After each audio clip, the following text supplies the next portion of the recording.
Imagine this.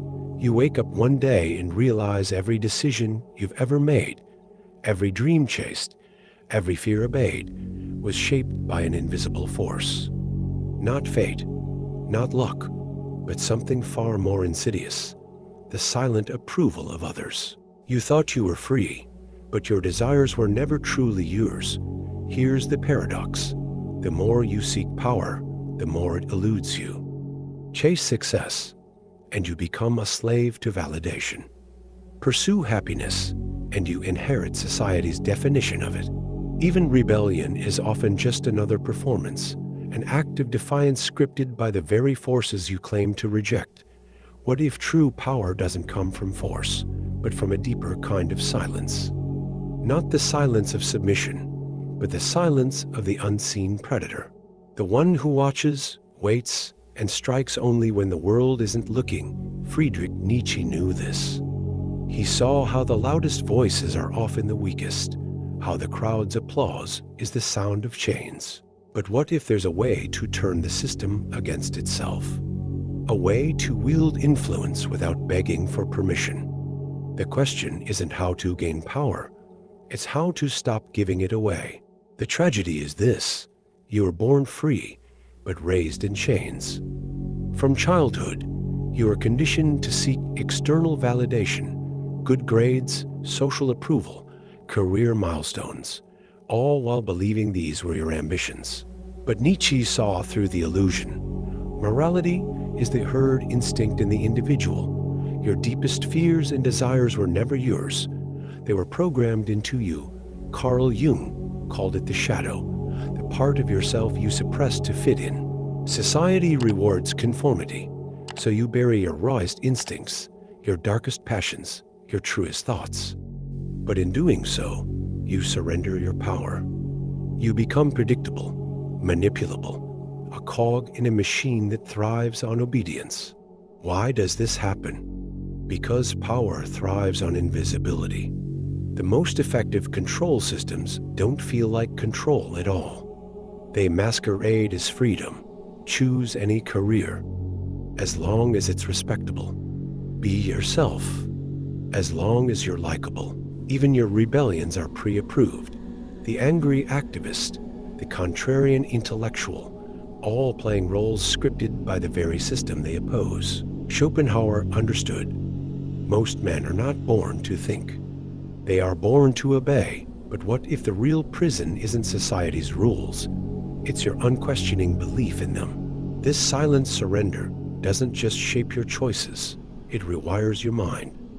Like a virus, it infects your perception of reality. You begin to mistake the map for the territory, the menu for the meal.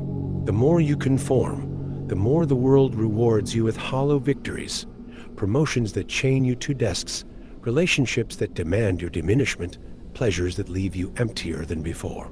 Neuroscience reveals a chilling truth. Your brain prunes away unused neural pathways.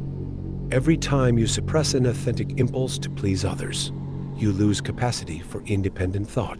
Over time, your inner voice grows quieter until one day you wake up and realize you don't know what you truly want anymore. Modern society perfected this erosion of self. Huxley's prophecy came true. We're not controlled through pain, but through pleasure, endless distractions that keep us docile. Social media didn't just addict us. It outsourced our self-worth to algorithms. The modern human doesn't need chains. They'll police their own thoughts to avoid the unbearable pain of social exclusion. But the greatest cost, the slow death of your potential. Every unrealized instinct, every unspoken truth, every unlived life accumulates like psychic scar tissue.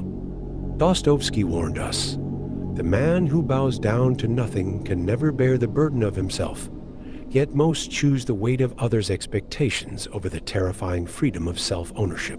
The escape begins with a single, devastating realization. No one is coming to give you permission. The freedom you crave must be taken, not earned. Nietzsche's Bermensch isn't born powerful. He becomes it by systematically dismantling every illusion of external authority. This isn't about rebellion for spectacle. It's about the quiet, relentless reclamation of your own mind. Start with what Jung called shadow work. Drag your suppressed desires into consciousness. What angers you? What makes you burn with envy? These aren't flaws to eradicate, but signposts to your unlived potential. The traits you've been taught to hide contain the raw materials of your power. Practice strategic silence. When the world demands your opinion, your outrage, your validation, withhold it. Like a chess master conserving pieces, let others exhaust themselves in meaningless debates while you observe and calculate. Power flows to those who control their reactions, most radically, become incomprehensible. Society can only control what it understands. Cultivate contradictions. Embrace paradoxes. Refuse easy categorization. The moment they can't predict you, their influence shatters. This is the essence of Nietzsche's will to power, not domination over others, but absolute sovereignty over yourself. Here's the secret they never wanted you to discover. You are always free. The chains were never locked, only draped across your shoulders so long you forgot you could shrug them off. Every rule, every expectation, every should that ever constrained you existed in one place only, your own belief.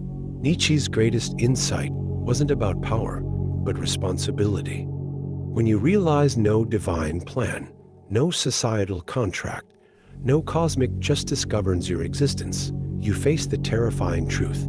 You are the architect. The weak will call this nihilism. The powerful recognize it as the ultimate liberation. This isn't freedom from consequences, but freedom to create them. The world will resist. It needs your compliance to sustain its fictions. But when you stop asking for permission, when you cease craving validation, you become something unprecedented, a self-authored human. Now, the real question remains, having tasted this truth, will you have the courage to live it? Or will you, like most, choose the comfort of the chains you now know are imaginary?